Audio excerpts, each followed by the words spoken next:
This is how I would prepare the onion and the ginger ready for the dish. A spoon scraped across the ginger peels it great, and you don't lose any of the meat. We're looking for this for matchstick sized pieces of ginger. So I would just cut a section off, so I ended up with a nice flat, and then cut a couple of pieces about as thick as a match. You can see that. And then I would cut it, take that little edge off, and cut. I try to aim for like a book of matches over a matchstick. So you see more like a book of matches. If you're old enough like me to remember a book of matches. I'll show you the onions now. Excuse me, you're gonna now be right in the way. You can't be there. Come on, away. Here is the mandolin that I put on my description page that I got from Amazon. If you can see there, we have the blades pointing up, and I have it set to the thinnest setting, which will give those very, very small squares that I was on about before in the pathia. Very finely cut, sliced, diced onions. So it's got a little holder that I can stick it in, so you don't end up hurting your hands. That rides in this shuttle. I won't bore you with doing hundreds of bits of onion, but just show you now its function. So you could be stood up. I am going to stand up at the moment to apply any pressure on the plunger. It would just be straight through, straight through, straight through, and you end up with these very, very small cubes of onion. Right, we're going to cook the pasanda now. So again, as we're doing before, we're warming up the ghee. Base gravy's just off to the side. We have all of our pots all ready with all of our different bits and our meat. Lamb in this case, she likes a lamb pasanda. And we have the bunjarra and the lamb stock. Cassia bark and the cardamoms. Now, my daughter likes to hunt the cardamoms, don't you? Yeah. So I make sure I try and hide as many as I possibly can in there. As we've done before, we fry off the cassia bark. See them just start to bubble again.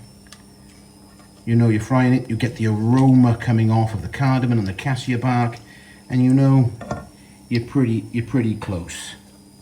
In with the onions. Now we're not actually adding any garlic and ginger paste to this, so we haven't got to worry so much about that position of when you add the garlic and ginger paste. As you can see, they're all lovely little squares, so they'll all cook very, very evenly. We've got to give this about 1 to 2 minutes now to soften those onions up. You want them soft and translucent. Make sure we got them all nicely in the oil. It's all about heat conductivity. Doesn't matter about the pan. Just have the pan that you have and go for it. Some Puritans will say, oh, it needs to be an aluminium pan, it needs to be gas. No, it doesn't. It just needs to be the best pan that you've got. So if you're making a fine product, you want to make sure you're delivering the best that you can. I'm just keeping them moving a bit, because I can just feel every now and again some of the onions have stuck to the bottom. You get that feeling on the end of your spatula. My daughter got me this one for Christmas. Lovely little rubberized tip, nice for scraping, but a hard plastic handle. So you really get a a good control with a nice soft tip. There we go. So the onions have all started to brown off. Now goes in our powders and a good dollop of base gravy, because these powders are all very dry and they will soak up a load of that base gravy very, very easily. Now you can add a bit more water as it soaks it up, or you can add a bit of base gravy. I've gone the base gravy route. You can see already how it's gotten really thick and goopy from those powders going in. Give that a couple of moments now, just for them all to soften up and dissolve. There isn't a set limit of how much you can add. You just don't want it getting all thick and all nastily stuck. And the more base gravy you add, a bit deeper the flavour will be. So I just use base gravy. You can use water. I just go for base gravy. We got a little bit of stick there, but here's the cheat that I do. Scrape it off. Bit of base gravy on the surface, and off it comes. I think now we're in a position to add our lamb.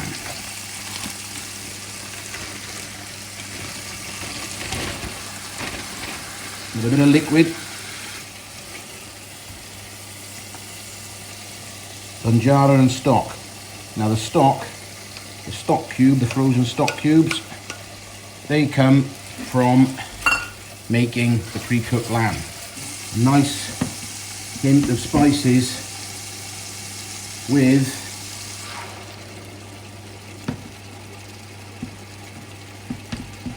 a lovely lamb flavour. You can also,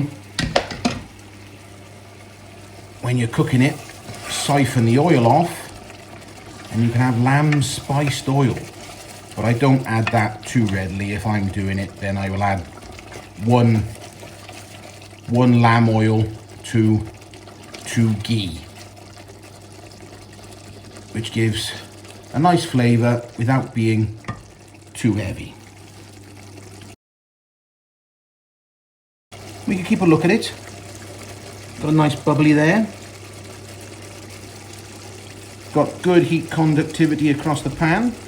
Oh, that's a minute.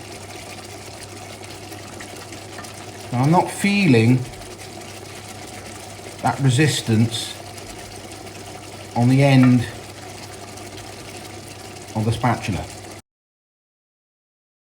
So we're going to give that just a hint longer. We've given that a hint longer. We have some separation of the oil over here. Now then, when I push that, I've got a bit of resistance on the bottom.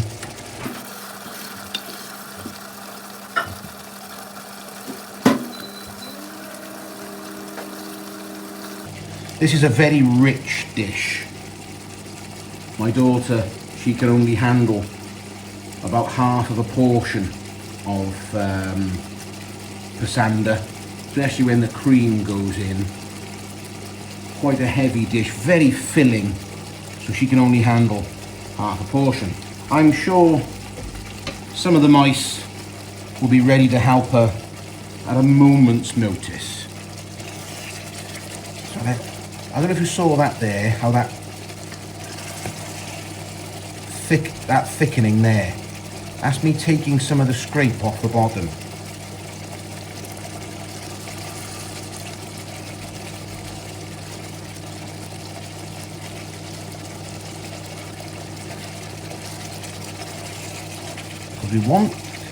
We want it, but we don't want it burnt. You can see we've got nice bubbles coming out now. Steam is really starting to come out.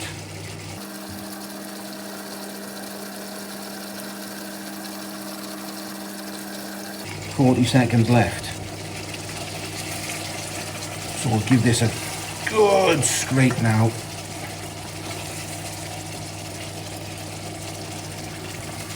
There.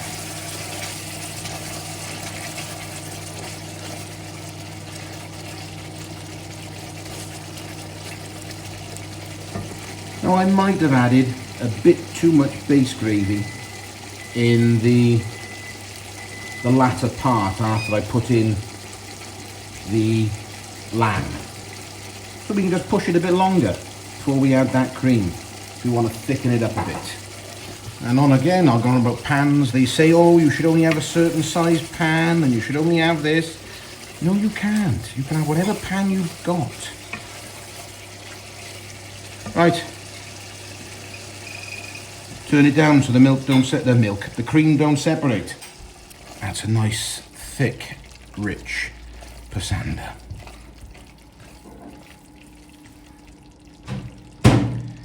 In with the cream.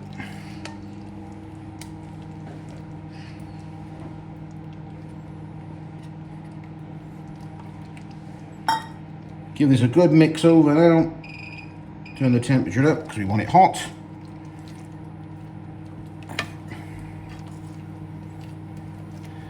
And the one thing I've noticed now, I have to play myself,